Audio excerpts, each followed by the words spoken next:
Morning stage. Good morning stage.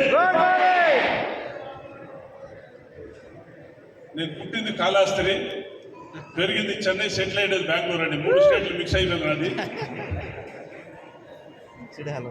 నేను ఈ business start చేసే ముందుగా నాదే ఓన్ బిజినెస్ ఉంది. ట్రెడిషనల్ బిజినెస్ లో ఉండేది నేను. ట్రెడిషనల్ బిజినెస్ లో కూడా బాగానే సంపాదిస్తూ ఉండేను. కానీ ట్రెడిషనల్ బిజినెస్ ఎలా ఉంటుందంటే 6 నెలలు బాగుంటే 6 నెలలు వాపస్ జీరో అయిపోతూ ఉండింది. ఇంటి దగ్గర కారుకి పెట్రోల్ వేసే డబ్బులు ఉండదు ఒక 6 నెలలు. అట్లాంటి సిచ్యువేషన్ క్రియేట్ అవుతా ఉంది నా సెల్ఫ్ బిజినెస్ లో. ఆ టైంలో 2012లో నేను వెస్టీజ్ స్టార్ట్ చేసినాను. నాకు అంత ముందుగానే నాకుండే బిజినెస్ లో బాగానే ఇన్కమ్ ఉండింది. ఒక టైంలో ఫుల్ ఫాల్ అయిపోయింది. ఆ టైంలో నేను వెస్టీజ్ స్టార్ట్ చేసినాను. మా ఇంట్లో ఫుల్ స్ట్రాంగ్లీ వద్దన్నారు, ఈ బిజినెస్ వద్దు మనకి, ఇప్పుడు మనం చేస్తున్న బిజినెస్ కొన్ని రోజులు రిలాక్స్ అయ్యి కూడా చేసుకుంటాము, ఈ బిజినెస్ వద్దన్నారు. ఏమంటే ఈ బిజినెస్ లో అలా ఒక ఫీడ్బ్యాక్ ఉంది స్టార్టింగ్ లో. మా రిలేటివ్ అంతా ఉండేటుకుండి ఇంటి దగ్గర అన్నీ ఉన్నాయి, ఉండేటుకుండి సోప్ అంటున్నాడు, షాంపూ అంటాడు, ఇంకేం స్క్రూ లూజ్ అయిపోయింది అట్లా అని చెప్పి గేల్ చేసే స్టార్ట్ చేసినాను. ఇట్లాంటి ఒక సిచ్యువేషన్ స్టార్ట్ చేసిన నేను స్టార్ట్ చేసిన ఫస్ట్ మంత్ నాకు వచ్చిన ఇన్కమ్ 96 రూపాయలు అండి వెస్టేజ్లో. ఆల్రెడీ నేను లక్షల్లో ఇన్కమ్ చేసినాడు, 90 రూపాయలు ఇన్కమ్ వచ్చింది. మా వైఫ్ నన్ను అడిగింది, ఆ మంత్ ఎండ్లో ఇన్కమ్ జనరేట్ అయినాక అడిగింది ఎంత నీ ఇన్కమ్ అంటే నేను ఆమె చెప్పే కొంచెం యోచన చేసిన. దాని తర్వాత చెప్పిన 96 రూపీస్ అంటే వాళ్ళు ఫుల్ ఇంట్లో పెద్ద గొడవ అయిపోయింది. ఈ ఒక బిజినెస్ నువ్వు ఇంత దూరం మా అంత ఫ్యామిలీతో గొడవ చేసుకుని స్టార్ట్ చేసిన వాళ్ళు అన్నారు. అట్లా ఒక స్టార్ట్ అయిన బిజినెస్. ఆ 96 నుంచి 2012 జనవరిలో నేను ఫస్ట్ మంత్ నాది 96 రూపాయలతో స్టార్ట్ చేసిన ఇన్కమ్.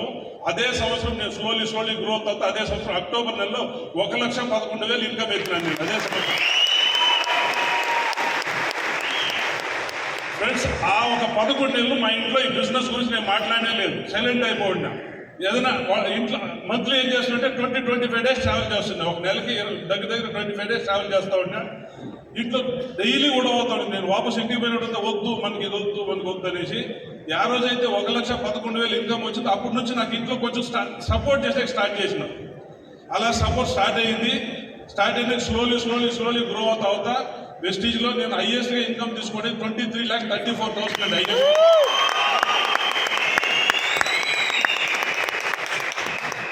ఫ్రెండ్స్, నా ఎడ్యుకేషన్ చూస్తే నేను 8th పాస్ అండి, 9th డిస్కనెక్ట్ అండి. దగ్గర 24 కంట్రీస్ 24 కంట్రీస్ ట్రావెల్ చేసి ఇవ్వదు నాకు. నేను ఈరోజు నేను వాడుతూ ఉండేది ఆడి Q3. నేను లైఫ్లో నేను తీసుకుంటే 7th కారండి ఆడి Q3 నేను తీసుకుంటాను. నేను ఈ బిజినెస్ లో ఈ స్టేజ్కి వచ్చిన ముందుగా అక్కడే కూర్చోంటున్నానండి. ఇట్లా అవార్డు ఫంక్షన్ పోయినప్పుడు నాకే కూర్చునే అక్కడ ఒకతర ఇన్సల్ట్ గా ఉంటుందండి. నేను ఈ స్టేజ్కి వచ్చేదాకా అంత ఒక స్ట్రాంగ్ డిటర్మిన్ గా వర్క్ చేసినా నేను ఈరోజు ఈ లెవెల్కి రీచ్ అయ్యాను. ఈ స్టేజ్ ఎవరైనా రావచ్చు, ఇక్కడ కూకుండా టోటల్ ఆడిటర్లో అంత ప్రతి ఒక్కరు రావచ్చు. మీరు డిసైడ్ చేయాలా, నిలబడి ఫైట్ చేయాలి, నిలబడి ముందుకు పోవాలి, అంతే మనం చేయాల్సి ఇక్కడ పని. సన్న ఛాలెంజెస్ వస్తాయి, అబ్స్టికల్స్ వస్తాయి. ఎటు పరిస్థితుల్లో బిజినెస్ నుంచి బయట పోదండి, నిలబడుకొని ఫైట్ చేయండి. ఈ రోజు లేకపోతే రేపు మీరు ఇక్కడ ఉంటారు. Welcome to Vestige. Thank you.